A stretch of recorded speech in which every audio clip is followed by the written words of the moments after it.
abogado penalista Luis Lamas Pucho nos acompaña esta noche en los estudios. Gracias por estar aquí, bienvenido. ¿Qué tal? ¿Cómo estás? Gracias por acompañarnos. Sobre Roxana del Águila, ¿usted ve algo en particular para que ella sea incluida en esta investigación sobre lo que se ha conocido de momento?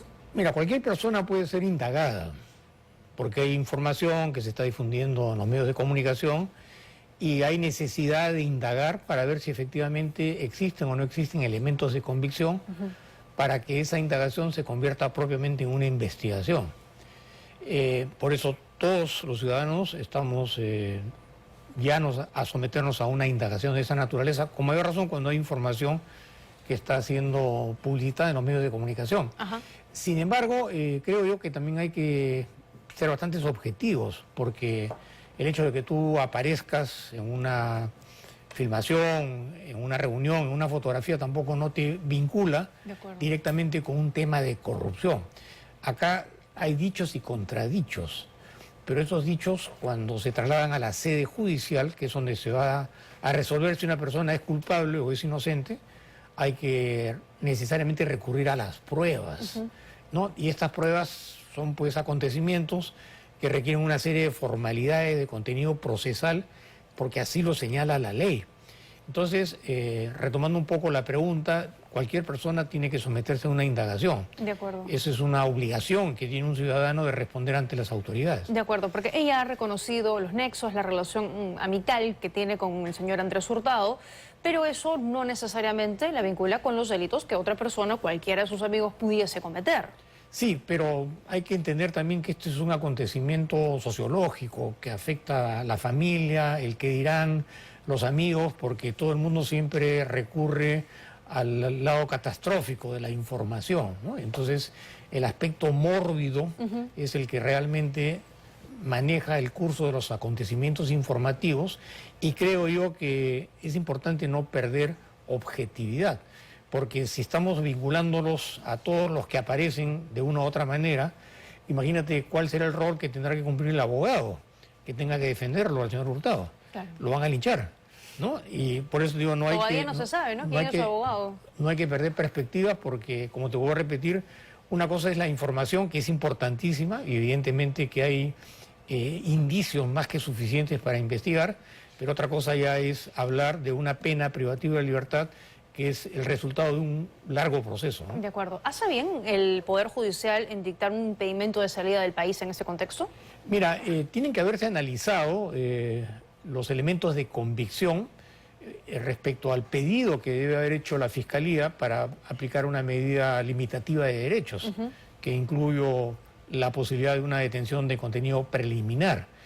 Entonces tiene que haberse evaluado, ¿no? O sea, si fíjate, están diciendo los medios de comunicación que ha sucedido esto, vamos a verificar a través de una indagación, y lo primero que hay que hacer es impedir que estas personas salgan del territorio nacional, justamente para que puedan participar en las indagaciones y responder ante lo que la Fiscalía considera importante que se esclarezca, ¿no? Claro, uno de los puntos que estaban ahí como justificación es que la DIGIMIN informó que no logró ubicar ni tener conocimiento del paradero de Andrés Hurtado, esto hasta el 7 de septiembre.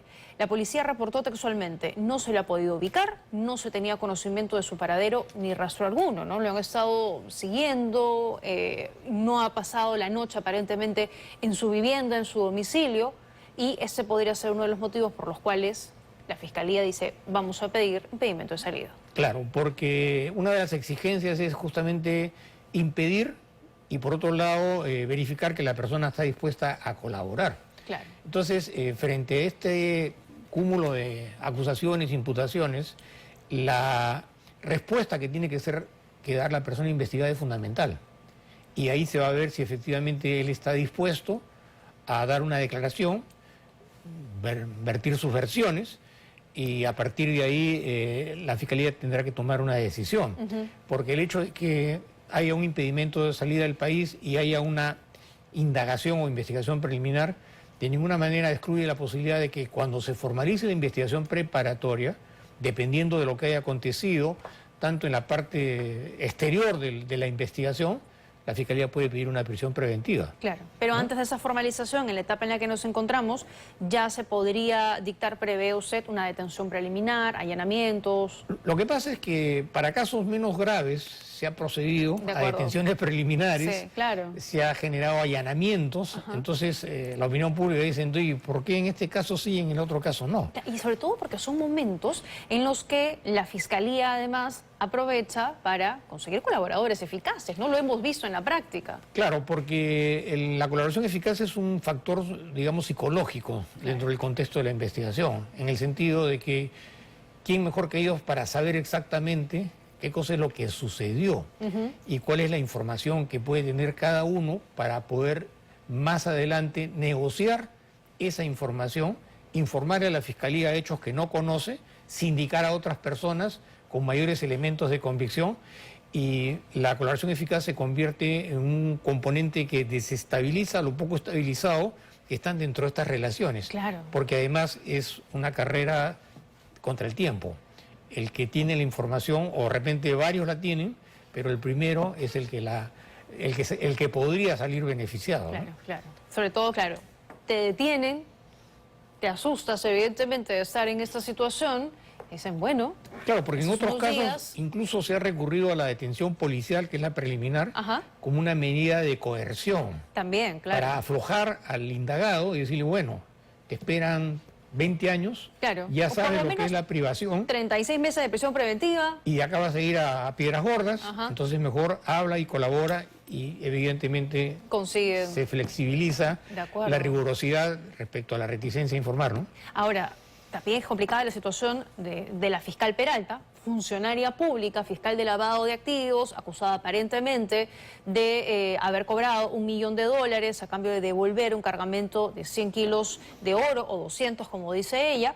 Pero lo que se ha conocido ahora es un documento del año 2018 en el que ella habría comprado un departamento en Lince al contado. Habría pagado más de $500 000 al contado cuando en ese entonces percibía un salario superior a los 6.000 soles.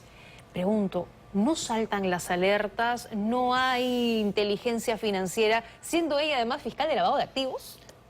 Desgraciadamente esta información se llega a conocer después de que los hechos han sido ya consumados, cuando en realidad, de acuerdo a toda la legislación en materia de prevención de lavado de activos y corrupción, una actuación de esta naturaleza respecto a una funcionaria pública que tiene una labor de tanta importancia, mínimamente pudo haber generado una señal de alerta, ¿no? Claro. Por parte del notario o del sistema bancario, para un poco indagar si efectivamente sucedía o no sucedía esos hechos, la veracidad de lo acontecido y además la prerrogativa que tiene de informar a la Fiscalía que hay un hecho que está generando una sospecha, una señal de alerta y que requiere ser investigado.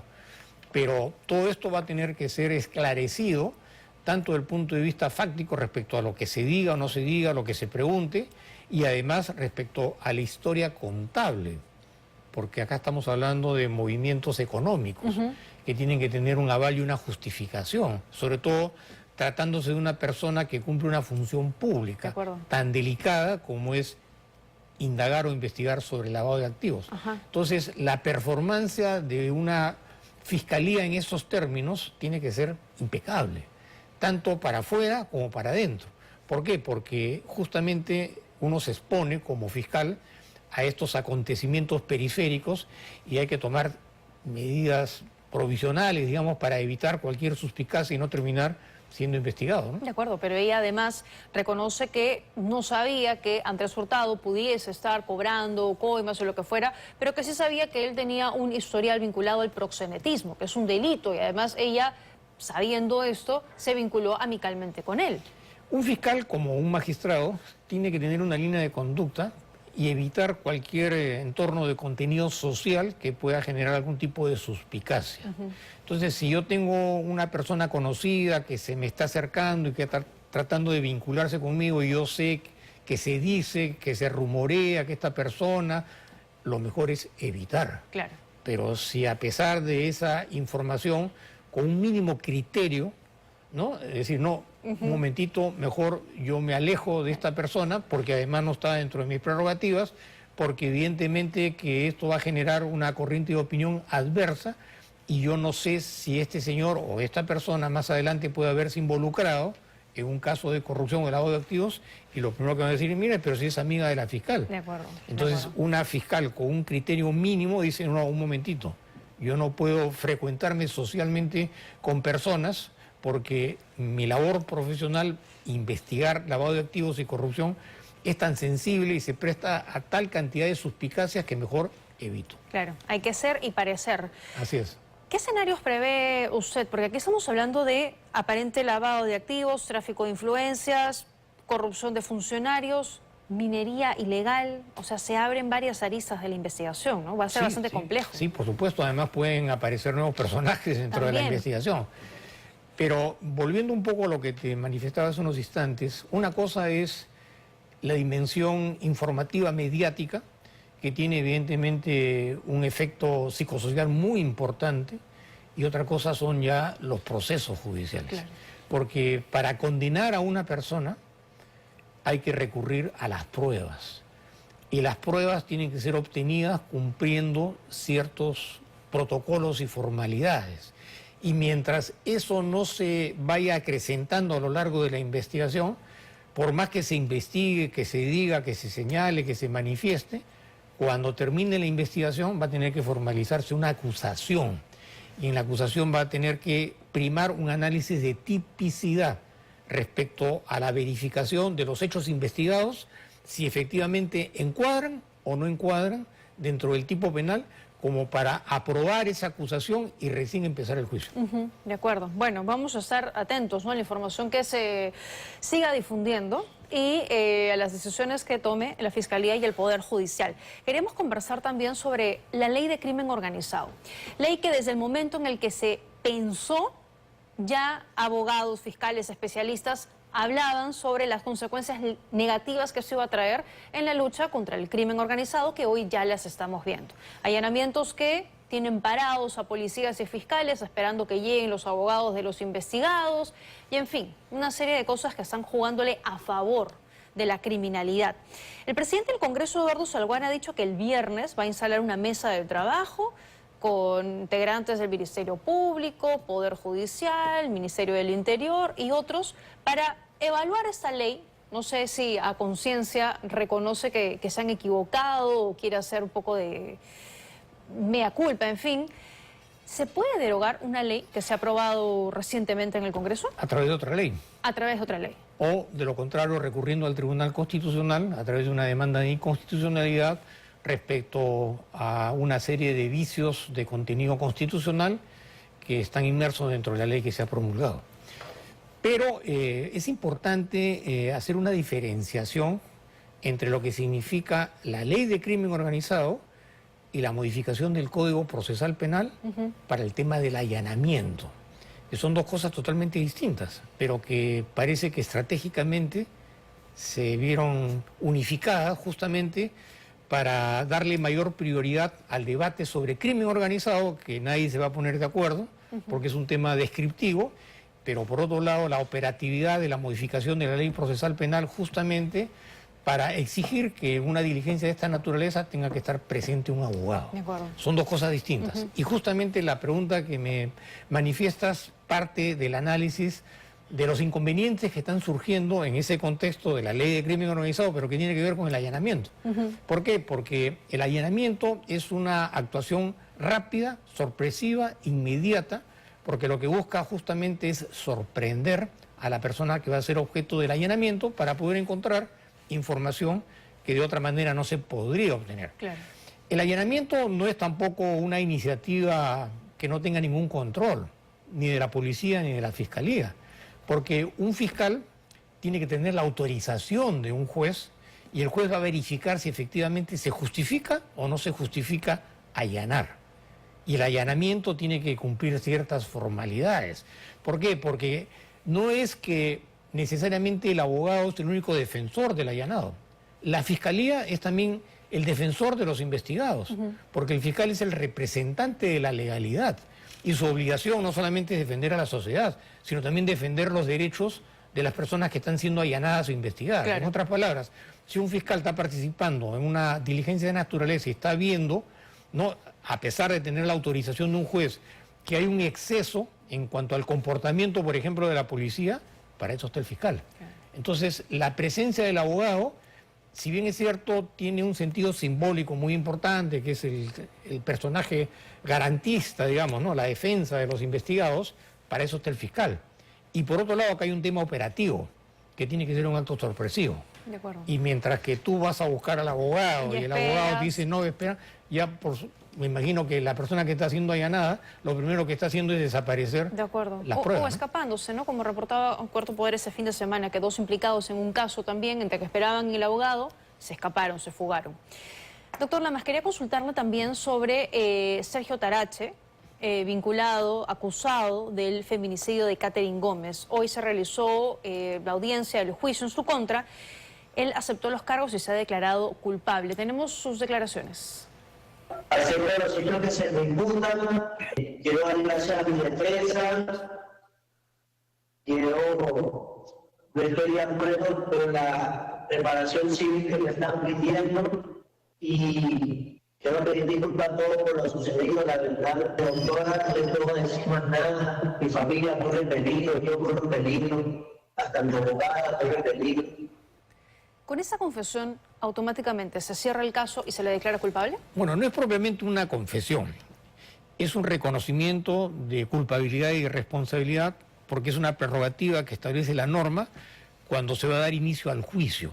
Es decir, ¿qué necesidad tiene de tener que agotar el proceso a través de un juicio cuando las evidencias son más que suficientes y tú, como abogado, le dices al acusado: mira, te van a condenar de todas maneras. ¿Qué sentido tiene someterte a un proceso que puede durar 8 o 10 meses y al final de cuentas, más bien si tú te acoges a la conclusión anticipada, la sala puede tener una especie de beneficio y rebajarte la pena?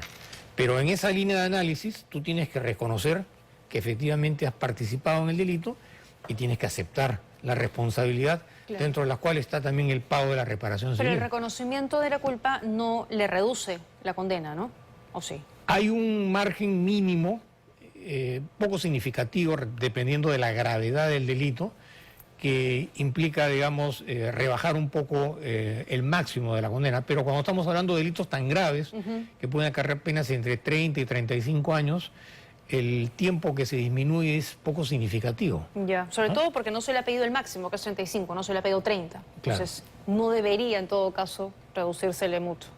Dependerá si efectivamente se acoge a la conclusión, pero en el sentido de no solamente reconocer, sino también estar de acuerdo en la reparación civil que le van a imponer. Claro, que ha dicho que no. Muy bien, doctor Lamas, muchas gracias por habernos acompañado esta noche. Nosotros teníamos